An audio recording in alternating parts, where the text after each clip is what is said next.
what's happening right now from RTV6, the Indy Channel.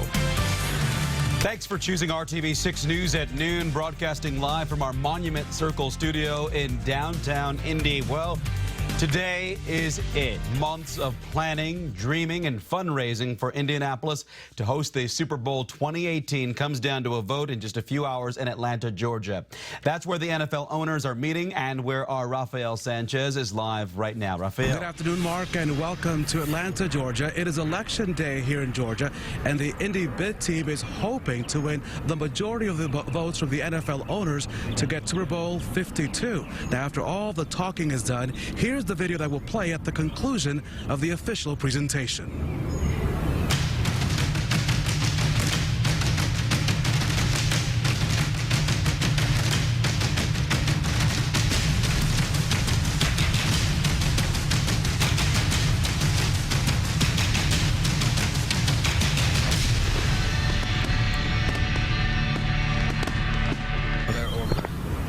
And so here is the official order. Indianapolis will go last, Minneapolis first, then New Orleans second. Behind the scenes, the owners have had Indy's 900-page proposal for some time now. But we are up against Minneapolis, another cold weather city with a new stadium. But history shows that Indy did not get the game immediately after building Lucas Oil Stadium, as you may recall.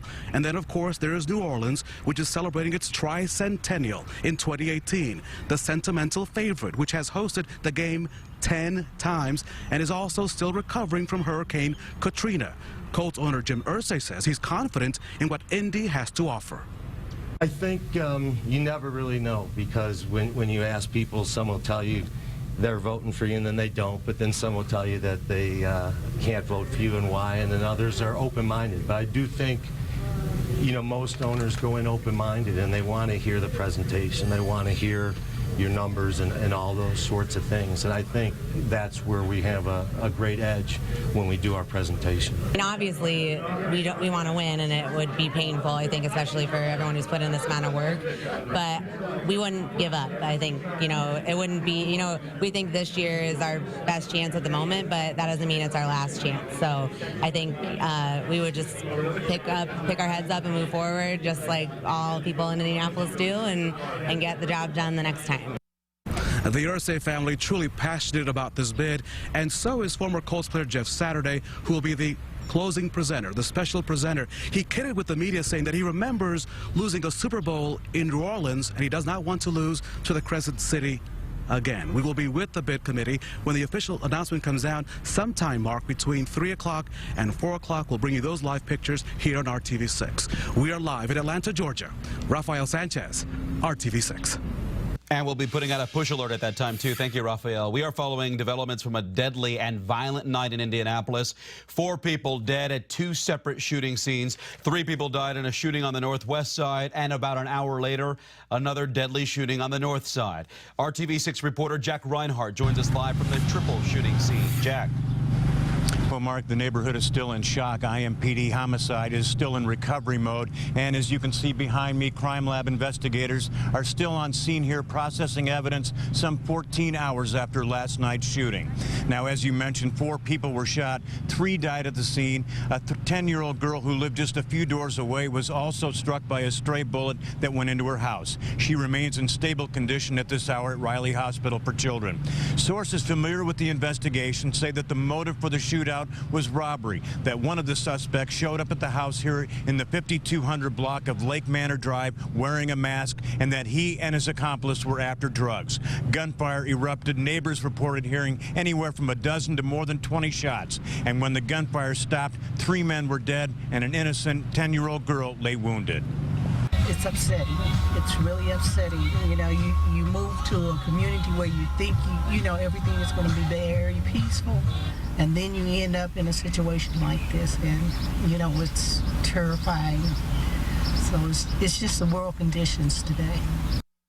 Now, police believe that as many as 4 homes were shot up during this exchange of gunfire, and last night's murders bring the death toll to 62 for the year. One homicide detective said those are not the kind of numbers that we don't see until August. Reporting live on the northwest side, Jack Reinhardt, RTV6. Well, more details now on that other deadly shooting. Police have now identified the victim as 24-year-old Patrick Martin of Indianapolis. Robbery may have been the motive here. Police say just after 11 o'clock last night, two men broke into a home on the 4000 block of Boulevard Place near 38th and Meridian and demanded valuables. Martin, a woman, and 8 children were inside the home at the time. Only Martin was shot. It was a nonstop night for Metro Police. On the west side, a robbery ended with a man in a getaway car getting shot by police. That suspect is now in Eskenazi Hospital in serious condition. Police say the suspects hit the McIlroy gas station on Rockville Road. Police chased the getaway car, which spun out on a 465. At that point, the driver surrendered to police, but the passenger, who had a gun, ran away. Officers ran after him and eventually fired their guns. 465 was blocked for several hours near the airport. And this just into the RTV6 newsroom. Crash scene investigators with Noblesville Police are looking into a deadly crash that killed one person this morning. Police tell us they arrived to the intersection of Little Chicago Road and Buttonwood Drive just after 8. Police say the driver of a Chevy Monte Carlo was going west on Buttonwood and trying to turn onto Little Chicago when that crash happened. Right now, evidence suggests the driver of the Monte Carlo pulled out into the path of that van. The driver of the Monte Carlo died. His identity has not yet been released. Happening now, there's an all-out search in Lawrence for an elderly man who is missing from a nursing home near 46th Street and Post Road. That's where RTV6 reporter Julie Persley is live this noon with the latest. Julie? The urban search team from the Indianapolis Fire Department is on scene assisting Lawrence firefighters and police officers. They are now looking to you, members of the public, to help. Take a look at this picture. This is the gentleman they are looking for, 87-year-old Theodore Johnson. He is 5'7" with a slender build, wearing dark pants and a dark blue and white plaid shirt. Police tell us that Mr. Johnson has been missing since about 1:45 this morning from a nursing home in this area. He was last seen at the Lawrence Manor Healthcare Center on 46th Street near Post Road. Now, police and firefighters were called to the scene to help about 9 o'clock this morning. DNR brought in a bloodhound to help with the search as well. Searchers are now expanding the area to about a 2-mile radius. Emergency crews are on foot and in their vehicles combing through the area. They tell us that Mr. Johnson has Alzheimer's and he may be confused or disoriented. Again, they want you to take a look at the picture. If you happen to see this gentleman, they are asking you to call 911 right away. Reporting live in Lawrence, Julie Persley, RTV6. Well, a new exhibit is just days away from opening at the Indianapolis Zoo. The orangutans are waiting to meet you. Coming up, a sneak peek at that exhibit and how to save money on your visit. He's used to crime scenes on TV, but not in real life. The actor who is now facing homicide charges in his wife's death. And it's quiet right now all across central Indiana with temperatures that are currently in the 60s and 70s. We will continue to see the temperatures warm, but we're also tracking the chance of severe weather.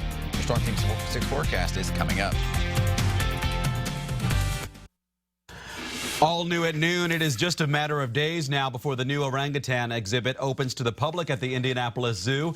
It's expected to be a major tourist attraction this summer. RTV6 reporter Chris Profit is live to show you what it looks like and how to save some money. Chris? And Mark, where in the world can you do something like this? This is AZ. This is the dominant male orangutan at the zoo. And this wait, which has been a long time coming, a lot of people have been waiting for this day. It's almost over because within the next couple of days, you're going to be able to come in and get as close as you can to an animal like AZ. And what an incredible creature. We want to show you, by the way, this opens to the public on Saturday. It is a must-see. The overall land used for this exhibit is over 2 football fields. It's home to 8 orangutans. And outside there's a series of cables, platforms, and bridges, which is used by the great apes to travel overhead.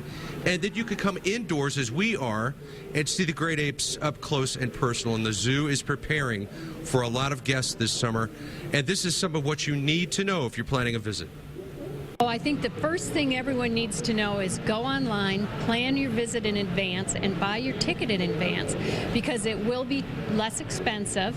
But most importantly, we're trying to encourage people to visit on days when we don't expect large crowds, because what we want is to have everyone have this amazing experience and to be able to get up close and personal with the orangutans. And that means that your best visit might be on a Monday or Tuesday. Can't do this about any other place. I don't know if you'd really want to, but they're fascinating creatures, and for the last couple of hours we've just been staring at each other, all 8 of them and me. We'll have much more on this fascinating story for you tonight, beginning at 5 o'clock, live at the Indianapolis Zoo. Chris Prophet, RTV6. At least the glass is there, Chris. Thank you for that. Rebuilding and moving forward, that's what people in one community are trying to do after a deadly and devastating twister. But today, a time to pause and look back at what happened 1 year ago that changed so many lives in Oklahoma. And I'm Brad Brown at the Indianapolis Motor Speedway. The rookies are here. We've got one of the fast ones here to talk with us, Jack Hawksworth. We will chat when we come back here to IMS.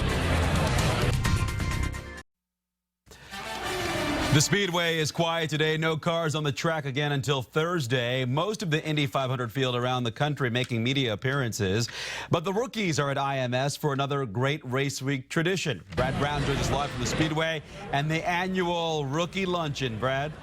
Yeah, Mark, they've been doing this for 40 years, sponsored by the Dairy Association. When they bring in the rookies, we've got 7 in the field this year. Kurt Busch is the fastest, but he's on the New York City leg of the tour, so right behind him in line, 13th qualifier, is Jack Hawksworth driving for Brian Herta Autosport. How has this whole experience been for you these couple of weeks? A lot to it. Yeah, it's been crazy, you know, full of ups and downs. You know, kind of a step into the unknown. Didn't really know what to expect, but it's been a lot of fun. You know, it's been stressful. It's been long, especially because we had the GP race here. You know, literally the day before practice started. So I think we've been here now 14, 15 days, every day on the track pretty much. So yeah, I sum it up as crazy, you know, but exciting. So. You had the crash in practice, but bounced back well for your team in qualifying to get it to 13th. Pretty satisfied with that result? Yeah, definitely. You know, I think considering where we were, it was pretty good, especially because, you know, like you say, we stuffed it in the wall, wrecked the car, and the guys, I just got to give full credit to the guys. You know, they got the thing fixed back up.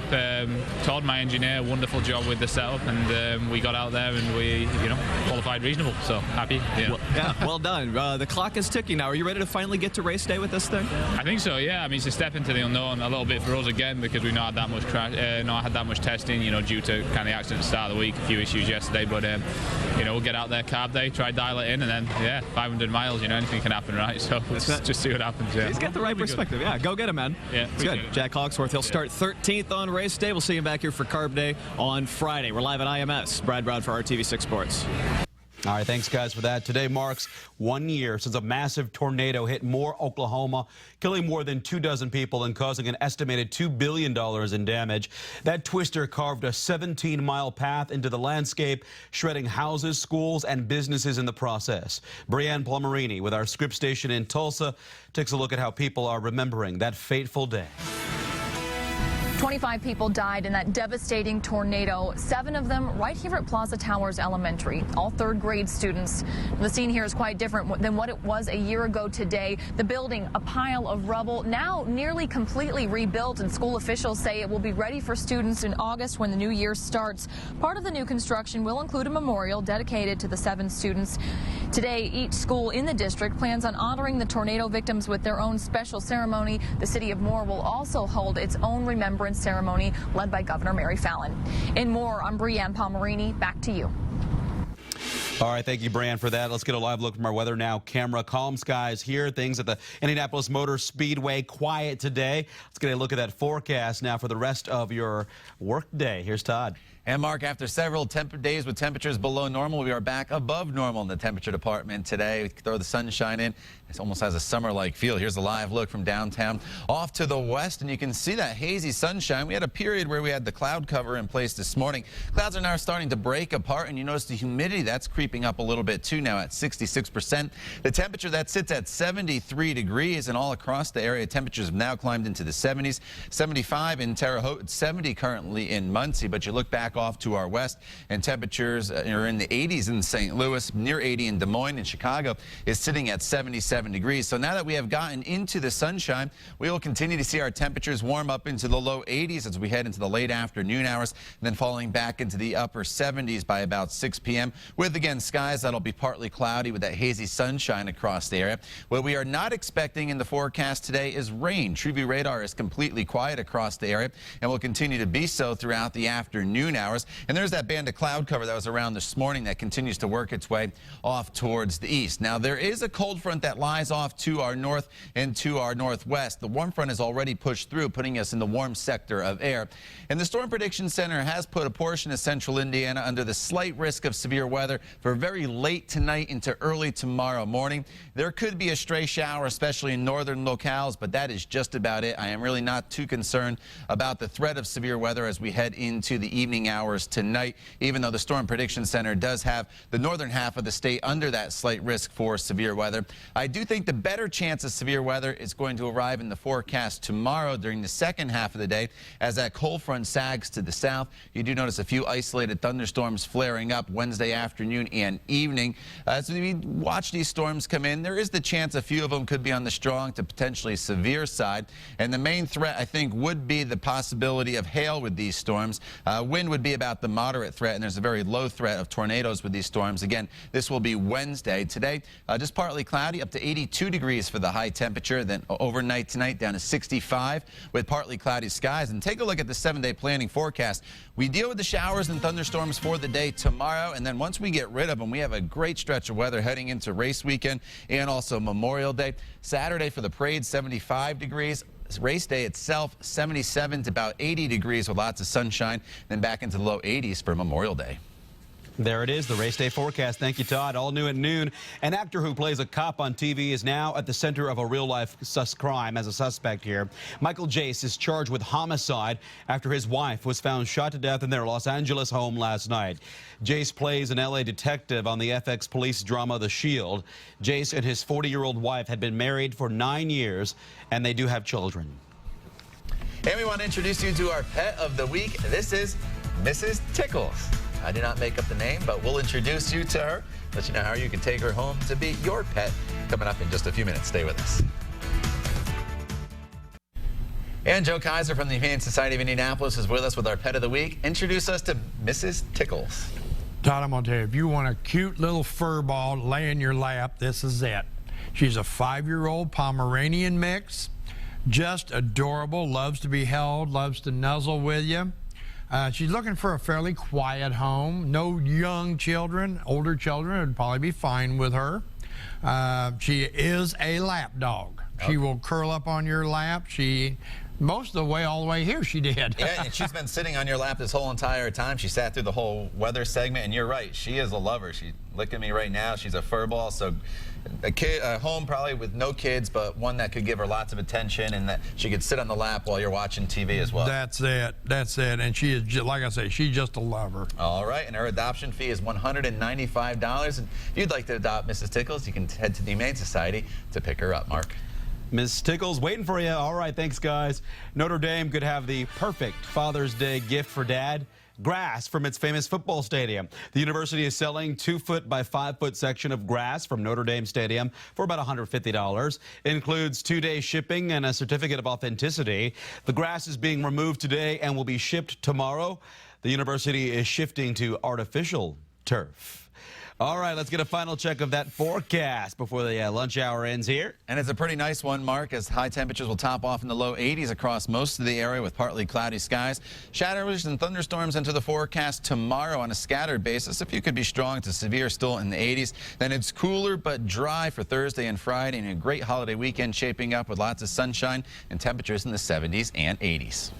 All right, sounds good. And that does it for us here on RTV 6 News at noon. We're back with you for RTV 6 News at 5 o'clock with Todd and Erica.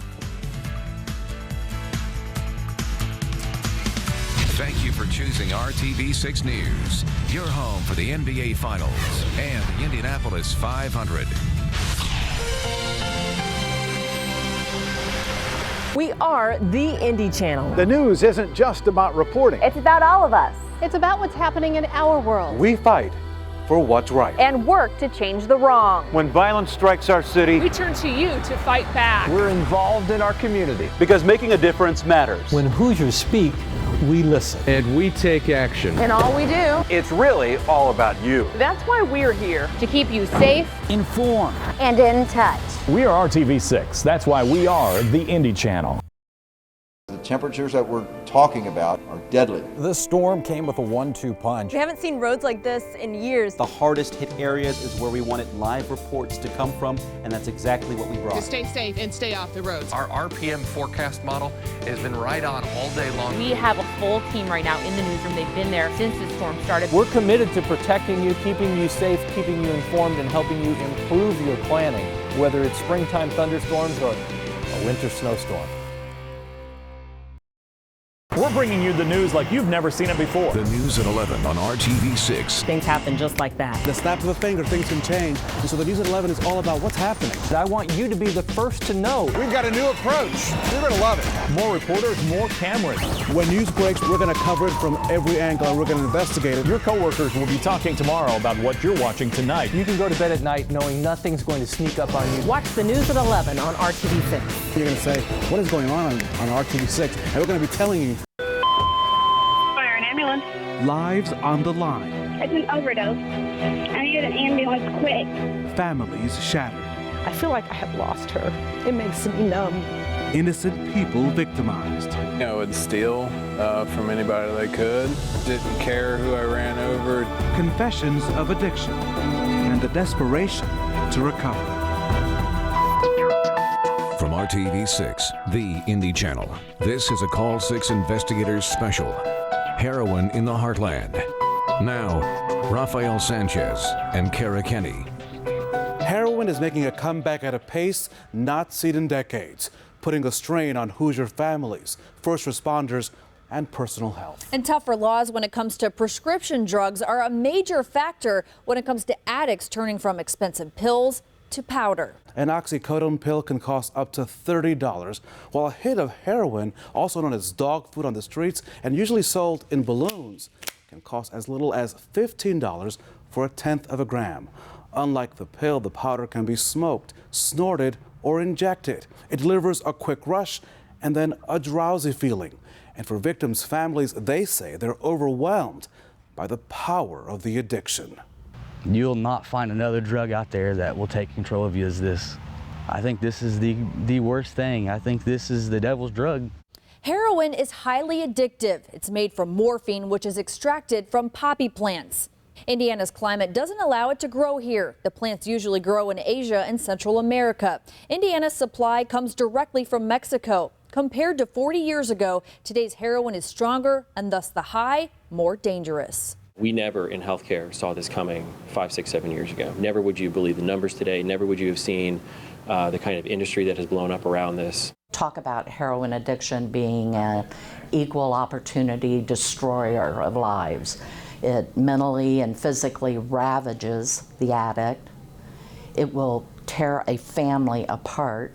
Heroin-related overdoses and deaths have touched thousands of Hoosier families. Imagine your child writing you a letter choosing heroin over you. It was a punch in the gut for a mother raising the girl next door.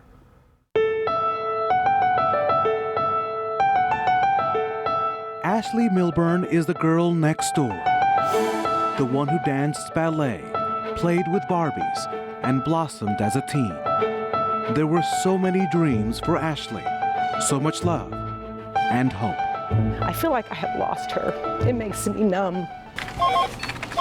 The visiting hours are from 7 a.m. to 11 p.m. Denise Milburn is a nurse at St. Vincent Hospital, trained to care and save lives. There we go. Perfect. Despite all of her efforts, Denise's baby girl keeps slipping away, hooked on heroin. I will no longer be a victim. And this is what I sent her, trying to tell her that I couldn't do it anymore. For the first time, Denise is reading out loud the letter she wrote her daughter. I see myself as another victim. I hate heroin. The hatred began in 2005 when her daughter's co-worker at Waffle House offered her a taste of heroin while on the job.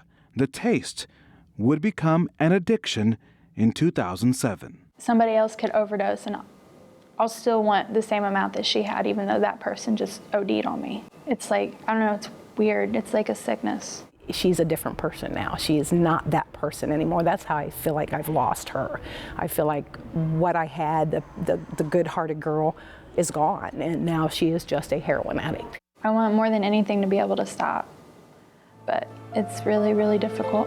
Ashley put on paper words that cut through her mother's soul.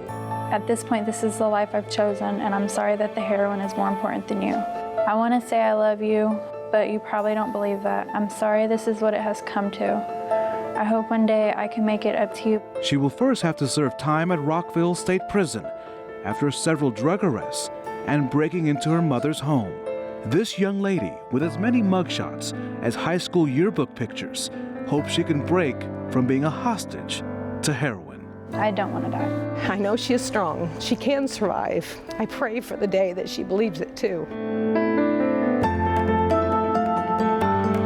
There is no single way or program to overcome heroin addiction. We were given a rare chance to go inside Camp Hunt, hidden in the woods of Monroe County, where men hooked on heroin are shedding the addiction.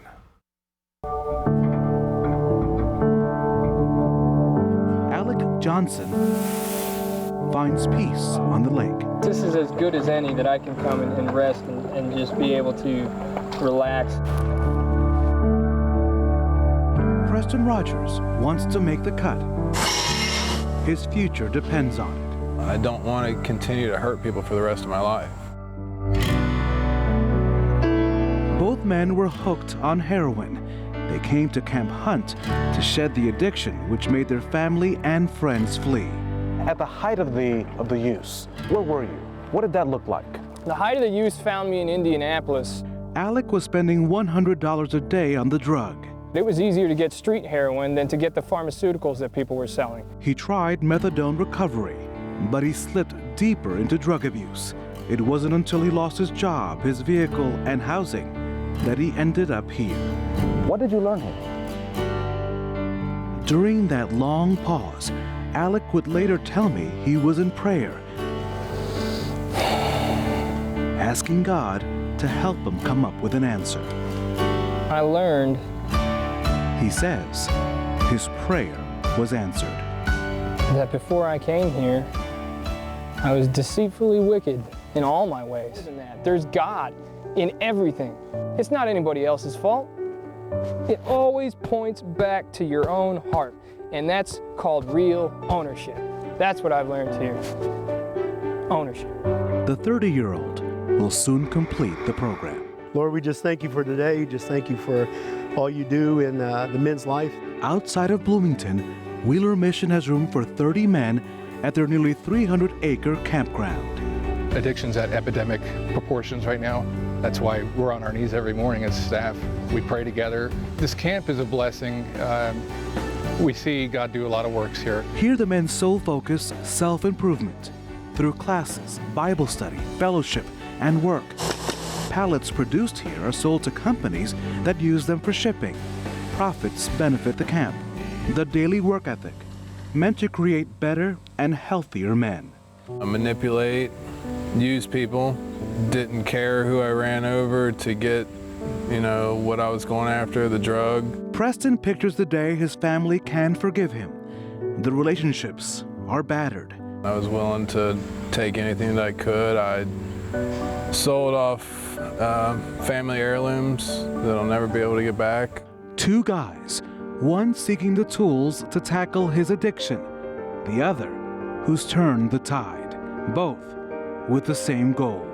I'm forgiven for what I've done, and that from this point on I need to not necessarily work to make up for that, but now I have a desire to live the right way. There was almost a stampede to the clerk's office to get married after the ruling was handed down. And now we've learned the clerk's office will stay open until 8 p.m. to process marriage licenses. And they're promising to process any couple in line who gets there by 8. Derek Thomas has spent the day at the clerk's office. The clerk's office is a very, very happy place. Look at the long line of people waiting to get married. I do declare that you are husbands together. Those who I have joined together, let no one in the world ever separate. You may kiss. 35-year-old Craig Bowen and 30-year-old Jake Miller sealed their union with a kiss. They've been together for 8 years. When they caught wind of the court ruling, the decision to get married immediately was all that mattered. It just felt right. We had been talking about it for months or years, and now that we can actually do it in our home state, we wanted to not waste any time. What were you doing when you got the word? Getting ready for lunch break. So you were able to drop everything and come down? Essentially, yeah, we walked straight over. I'm just at a loss of words right now. It's a little surreal. I wasn't expecting this to happen today, so we've been talking about it for a long time, so I'm just glad that we were able to actually make this happen. Help me out here. I'm really nervous here. This same-sex marriage thing will be replayed over and over again. 1/2 hour after the ruling, the line in the clerk's office was long, and folks yearning to get married were hugging and happy that their time had arrived. I didn't think Indiana would ever do this in a million years, and it's really awesome to see a red state open their arms to us. There is one problem with the marriage license application. It says bride and groom. There will have to be an adjustment to the application. But in the meantime, just pick one or the other, and fill out the application. And we will make sure that when the licenses change, we will get that all, from a technology standpoint, all figured out. The clerk's office says it was prepared for this ruling. If you want to get married, come on down. Derek Thomas, RTV6. George Lloyd is surrounded by memories of his daughter Emma. Pictures, toys, even her coats are still by the door. She loved going outside, and of course the rule is, well, put your coat on. Little Emma died in March when Waterman's daycare in Sullivan caught fire. She was the only one who didn't make it out. I feel like maybe I let her down. Dad wasn't there. Like thousands of Hoosier parents who drop off their children at daycare, Lloyd never thought a great deal about fire safety. And you're trusting that type of thing to the experts. The fire chief says the fire likely started when something fell on the baseboard heater and caught the couch on fire. When we stopped by, the daycare's owners didn't want to talk. When was it demolished? Doesn't matter. It doesn't matter? You guys don't need to be here. The state inspected Waterman several months before the fire and did not find any fire-related violations. Nothing was found in 2011 or 2012 either. But Emma Lloyd's death and her father's call for improved safety prompted the Call 6 investigators to learn more about fire safety at daycares, as well as the inspection process. In Indiana, daycares receive a fire inspection once a year. I would check the fire extinguisher, make sure that it has a current inspection on it. The state fire marshal's office is in charge of inspecting centers like the day nursery as well as ministry daycares. So you can see here we have a good clear path to the exit. The Family and Social Services Administration handles fire safety checks at home daycares like Kelly's Exclusive Childcare, who let us inside during an inspection. Most important thing, get the children out. We wanted to find out what fire inspections turned up at the 4,000 daycares across the state over the last year. We found violation after violation, more than 1,800, including those that make it hard for kids to get out safely, like a blocked exit at Zetta's Place B on the east side. We're just here to find out how that happened.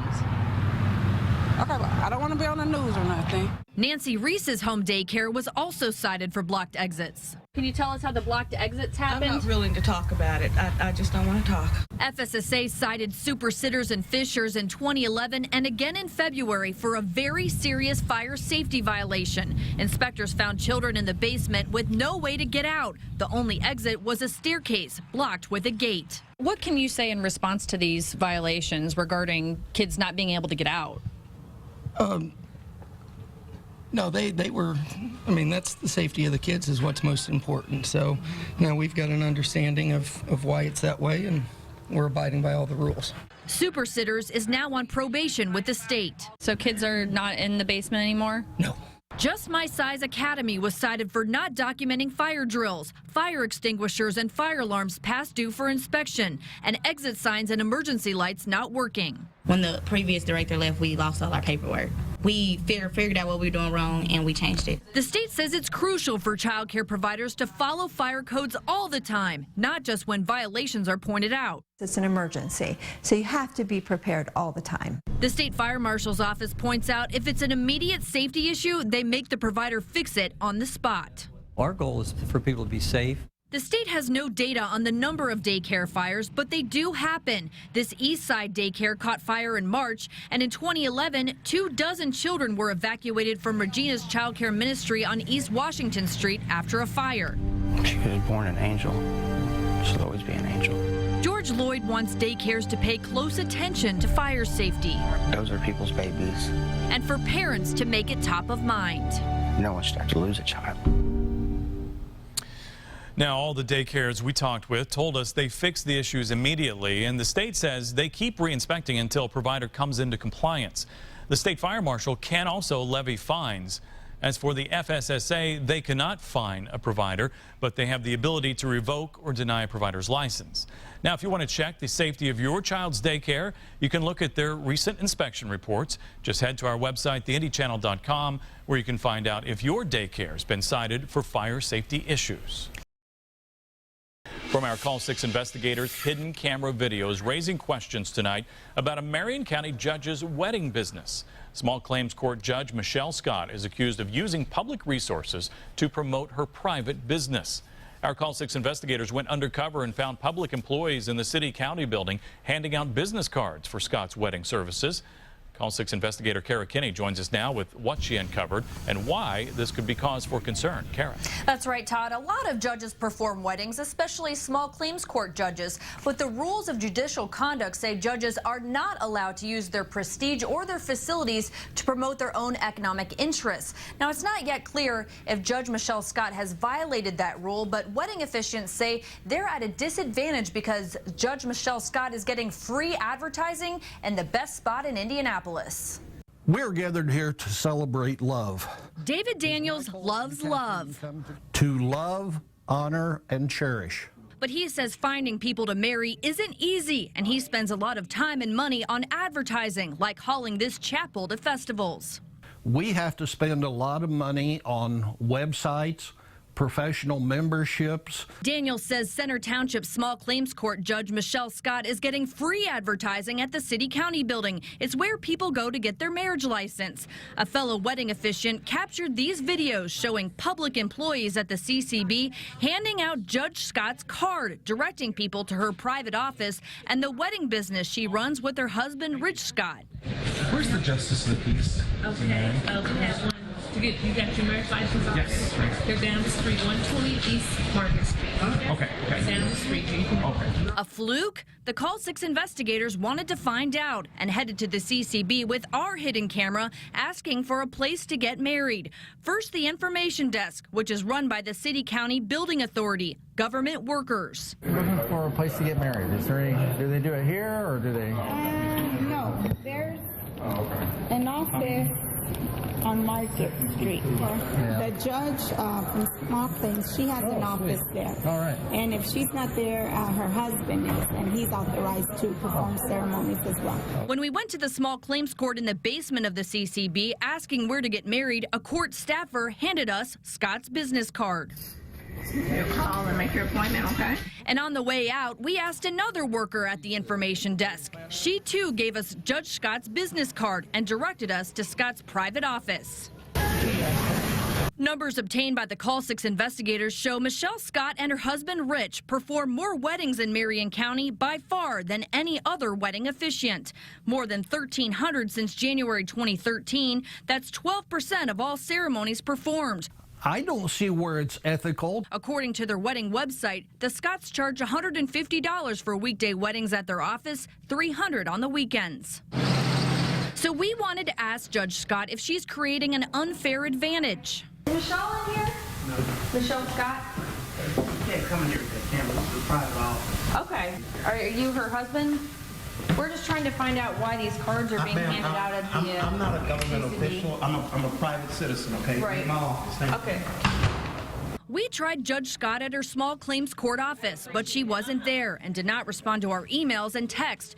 We showed some of our videos to Judge Rosenberg, who serves as the advisor for small claims court, and he told me he's concerned and is investigating.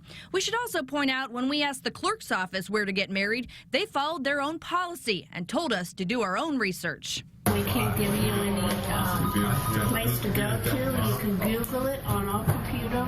David Daniels says that's how all government workers should handle the question, where can I get married? I pronounce that you are husband and wife. Sir, you may kiss your bride. Now, in response to our inquiries, the head of the building authority says they have now stopped handing out Scott's business cards. But if someone asks for the closest place to get married, they will send them to Scott's office on Market Street. A spokesperson for the Supreme Court says they are urging the state legislature to reform small claims courts. As of now, their judges are part-time and are not required to submit full financial disclosures like full-time judges are. I'm Call 6 investigator Kara Kenny. Only on RTV6, toxic trouble in homes in central Indiana, and there is no way for you to see or smell the problem. A scented candle or a fresh coat of paint could initially hide the danger. Tonight, Call 6 investigator Rafael Sanchez has more on a family forced to flee their home and why they may not be alone. Unless you have a police report or a nosy neighbor, you could make a six-figure mistake involving a home. Unless you look at the walls, the carpeting, and even the air vents. They hold the truth that someone may try to hide from you. These are the moments that tug at their hearts. Birthdays, campfires, family time. This house in Mooresville is where Chris and Jennifer Nugent wanted to retire. After buying it in May 2013, the former Marine and his wife remodeled and repainted it. We had the whole house actually fully inspected by an inspection company, and there was no termite, no mold, there was nothing. Despite that, their kids were often sick months later. There were doctor's visits for coughing, diarrhea, and vomiting. Their dog suddenly died of cancer, and the parents were overcome with unexplainable fatigue. We were extremely short of breath. Yeah. That's another thing is everybody felt like they were having asthma attacks. None of us have asthma. This past February, the couple bought 2 do-it-yourself test kits that would change their lives. Results show their home is contaminated with meth. Rooms upstairs are 3 times above the state-accepted standards, and downstairs, nearly 18 times above safe levels. They just purposely poisoned our children. I don't know how people can do that.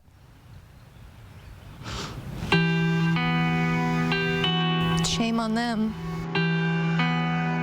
It's so unsafe, the couple uses a face mask and gloves to get items they can take out. The Nugents are now stuck. A limbo only a lawsuit can resolve. The seller's realty company, Carpenter Realtors, does not believe it or its listing agents should be held responsible. State police records show no meth reports at the address to identify a suspect. Our best guess is that we actually find maybe 20% of the labs that are operational. Since 2007, more than 3,400 homes, apartments, and outbuildings have been identified as a meth lab in Indiana, and our state could lead the nation again in the number of related busts. That's the visible. The invisible is the actual number of homes polluted. They can have significant amounts of contamination in these homes and never know it. There might not be any staining because they didn't spill anything or they did clean up after themselves. Like I said, the vast majority is through the gas, and so that's how it gets into the walls, into the carpet, and into the air systems. If we as law enforcement never know that there was a lab there, then there's no way for that homeowner to know either. Meth is so hazardous, the cleanup can cost as much as $10,000. The Nugent's insurance company, Indiana Farm Bureau, rejected their claim, citing their policies have a pollution and latent defect exclusions. At Precious Cleaning, they're hearing from more people shocked to find out meth was cooked in the home they bought. We've tested homes that people have cleaned with bleach, and they are still above the state limit. So bleach does not solve this meth issue. The state-certified business decontaminates properties with meth. The cleaning and retesting can take up to 2 weeks. The Nugents are at a loss, their home unlivable, their frustration unwavering with the people who put them on this road. I hope God has mercy on her soul. I mean, no one should be able to get away with this. A meth test is not part of the home inspection process. It is optional, if even rarely offered to people, but it only costs about $50, and so it can save you so much more money than having to clean up the home from contamination, of course, medical bills, and of course, everyone wants to be inside their home as opposed to being forced out. As for those who try to hide meth from buyers and other people, it is hard to get out of the carpeting, the walls, and the air vents, and that's where the test comes in. Erica, now back to you. The tornado debris touchdown report here. Then, as we were just talking with the gentleman at the airport, the funnel cloud report. Those are the two tornado reports that have come in officially to the Storm Prediction Center and out of Indianapolis. I've circled this area here. That's Raceway and US 40. Here's the airport and the proximity of the funnel cloud report to the airport. Flood warnings, this is a problem. We've got our flash flood warnings, Carmel, Fishers up to Noblesville, then through Marion County down to Martinsville and Spencer. You'll find many roadways with flowing water over them. Certain intersections that you know that always flood during heavy rainfall. Be aware, don't try to drive through this. This is a flood advisory then for rising water levels in this torrential rain that's in the eastern half of the state. We're not done with rain. You've got a thin, broken line of showers and thunderstorms along the cold front. May. For 100 years, it brought the dawn of dreams and destiny, the ultimate prize of the Indy 500. But this year, it's also the dawn of a new day, a road less traveled, as the Speedway adds the inaugural Grand Prix of Indianapolis, begging the question, who has the right stuff? The storylines begin tonight on Trackside 6.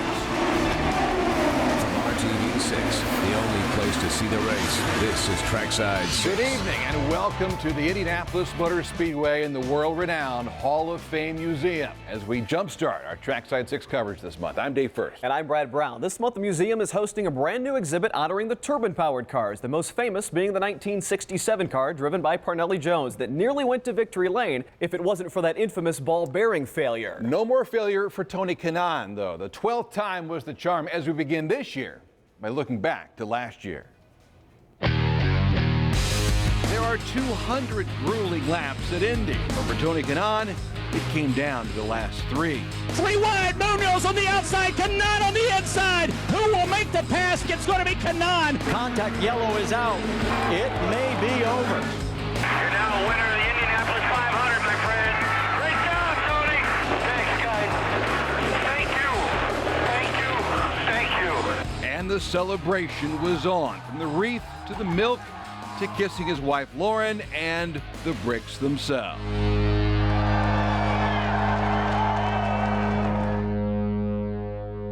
But back at his Key Biscayne home, it turns out that was only the beginning. How has life changed? It has changed a lot. I think first they call you the Indy 500 champion everywhere you go, so that sounds pretty good. That whole week was really like amazing, and then, I mean, everything just kept happening. And it was one adventure after another, from an appearance on Letterman. The security is not here. Should we just touch it? Yeah, let's touch it because it's silver. To other talk shows from coast to coast. He won the Indy 500! It led to sponsorship from Sunoco and the movie Turbo, which led to more talk shows and red carpet appearances, and not to mention his unveiling of his likeness to the Borg Warner Trophy, to accepting his baby Borg to his likeness on the Indy 500 ticket. This past year, it was winning Indy the Kanaan way. Talk about a change of pace. 3-time 500 champ Dario Franchitti watching his first 500 for the first time since he arrived on the scene here in 2002. The twists and turns of big-time American racing roll on this season. But for the first time since 1996, it does so without Dario Franchitti at the wheel. Instead, he's in a new role as a consultant for Target Chip Ganassi Racing. Fun, yes. Bizarre, In some ways, yes. Bittersweet, absolutely. The change, all a result of his accident at Houston. We've got a big crash in turn number 5. As this Professional and amateur cameras captured it. Oh no! Oh my goodness! Franchitti suffered 2 broken vertebrae, a broken right ankle, and the 3rd major concussion of his career. That is a thundering blow. Yeah. The accident reminded more than a few of Dan Weldon's fatal accident nearly 2 years earlier. In fact, Dan's wife, Susie, happened to be in attendance at Houston. Here's the thing that caught my eye at Houston is that Susie is in the pit box. So I didn't know that because I don't remember anything. You don't remember anything? I lost 5 weeks. So I think 2 weeks before, 3 weeks after. Nothing. Still? Yeah. Have doctors told you you eventually will get those 5 weeks back? Or no, they're those, just gone? You know, having done this before with concussions, right. It's one of the reasons I had to stop because there was multiple large concussions. I didn't get any of the memory back. Yo, baby, are you ready for some football? Yeah, let's go crazy, loud and proud. Woo! Most Colts fans know him as Superfan, the crazy guy in homemade costumes who works up a sweat trying to inspire other fans. Colts Nation, Monday Night Football. Let's get ready to shake, roll, rock, and roll. The man behind the mask is a fan like no other. Michael Hobson started going Colts crazy back in the late 80s. How do you still stuff from everybody? Just flash it, dash it, smash and crash it, put it all together and come up with some blue yacht. That's all it is, you know, wild and crazy, but not lazy.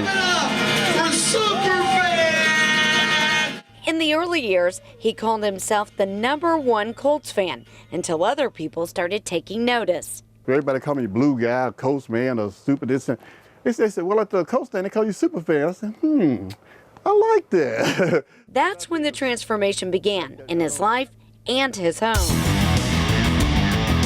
This may look like the ultimate man cave, but it's actually his living room. It is covered from ceiling to floor with memorabilia and what he calls Colts crafts. Like these airplanes and stuff, I put Colts stuff all on them, create my own Colts stuff. Everything from Colts figurines and footballs to posters and prized possessions commemorating the team's success throughout the years. This was right here was when we used to do stuff with Gary Brackett. He had the gridiron challenge with Kroger's and stuff like that. He's a Transformer Colts guy, and I'm working on him. I redid him so he lights up. This is my first picture with Peyton when he came to town. Yeah, this right here was the belt after we won the Super Bowl. I wore it to the kickoff the next year. I created this. Now you see everybody in belts. Michael says this is not a paid gig. He buys his own season tickets. He is a fan who gets back more than he gives. Woo! Loud and proud. Tell a phone, tell a friend, get your ticket to kick it. I think that's a joyous part of my life is making people smile and affecting people in a good, positive way. Michael is not only obsessed with the Colts, but also the Pacers, the Fever, the Indianapolis 500. How many people can actually say they have their own cardboard cutout in their living room? I am that guy. As long as you see Superfan, a Superfan Colts, I'm the real deal.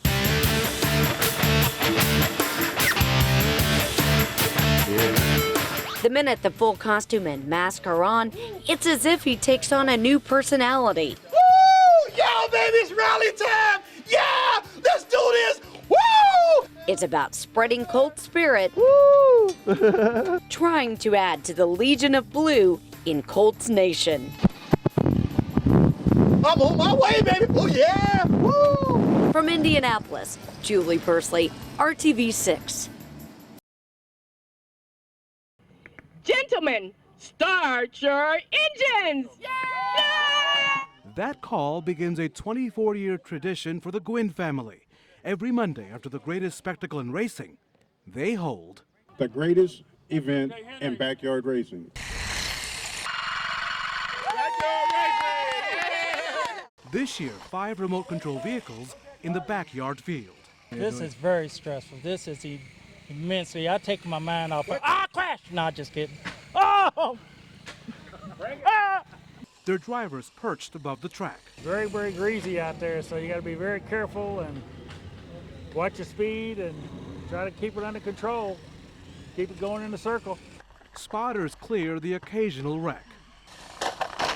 We're next to the grandstand. They're doing some reconstruction to the grandstand, and we're just over here in the grandstand. And yeah, we get these seats every year. Did you ever think that these race cars would bring you together? In a way, yes, more because of the young guys. I got 11 boys, so you know how that is, and 4 girls. So have you already bought your tickets for next year?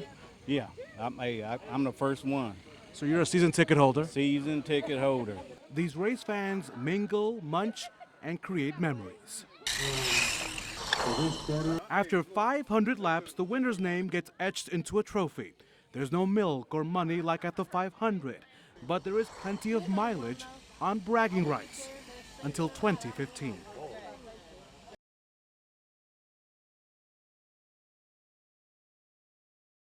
A year ago at this time, Triton Central's kicker went down with an injury, and head coach Tim Abel knew he had to do something, so he went to the soccer team to try to find a replacement.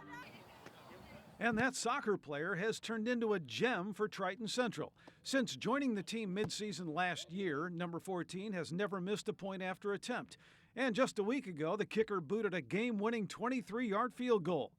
So far, it's the highlight of this kicker's career. I never expected in my life to get a game winner like that under the Friday Night Lights or anything like that. Yeah, that's right. The kicker is a female, senior Samantha Dewey, soccer star and now football star. I think that it's been awesome being able to be part of this guy's team, and luckily they picked me, a girl, to be a part of it. Sam is the oldest of 5 kids in the family. She says her dad, Eric, was a little bit leery at first, but he's not surprised by her success on the gridiron. All you got to do is spend about 5 minutes with her and you'll realize she's just all about competing. She's a great teammate. She really enjoys being out there with the boys and seeing if she can help the team win. Coach Abel says she's most definitely helping their team win. She's a competitor is the best way to describe her, that she has no fear of the moment, no moment's too big for her, and she wants to be that person in that situation. Sam was right on the mark tonight, hitting her first 2 extra points, and then a first for Sam as she kicked off, executing a perfect onside kick. Her ability certainly helps, but it's not the only reason that she fits in so well on this football team.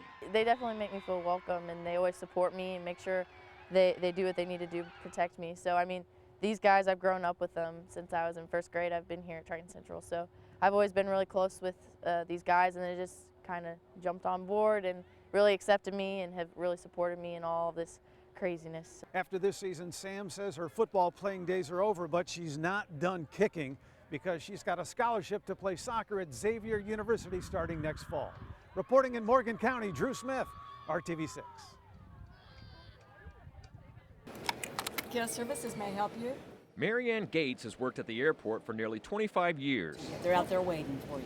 Good, thanks very much. Welcome. Thanks to her and others, Indianapolis International has been named the #1 airport in North America for customer service several times. Awesome, thank you very much. All right, you're welcome. But now Marianne will have a new coworker to help maintain the airport's customer service status. Hello. Welcome to Indianapolis. He's friendly. Hello. Hi. Hey, go Cole. Outgoing. How's it going? And approachable. Hi. And he happens to be a robot. Meet Double Robot, an interactive machine the airport has rolled out, literally, meant to extend the reach of the customer service desk throughout the airport. He cruises along, seeking out travelers to help. With an interactive iPad attached, you can talk to and receive answers from a customer service employee operating the robot from a remote location. They can now deploy this where we are now, down in bag claim maybe, answer some questions about ground transportation. We could put it out on the concourses. They don't have to come up the escalator to talk to us at guest services. We can actually assist them right there, tell them what zone their transportation's going out of, or what bag claim, or where's lost and found. Travelers like the idea of customer service coming to you. For you just to find him, especially it's not easy to miss him because he's a little walking robot. It's great customer service. He's a nice guy, by the way, too. Most people were curious or amused by the robot. This is so cool. But not everyone. Hello.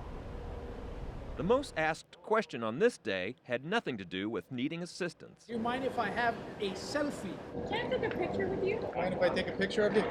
At Indianapolis International Airport. Okay, bye, nice meeting you. Dave Franklin, RTV6.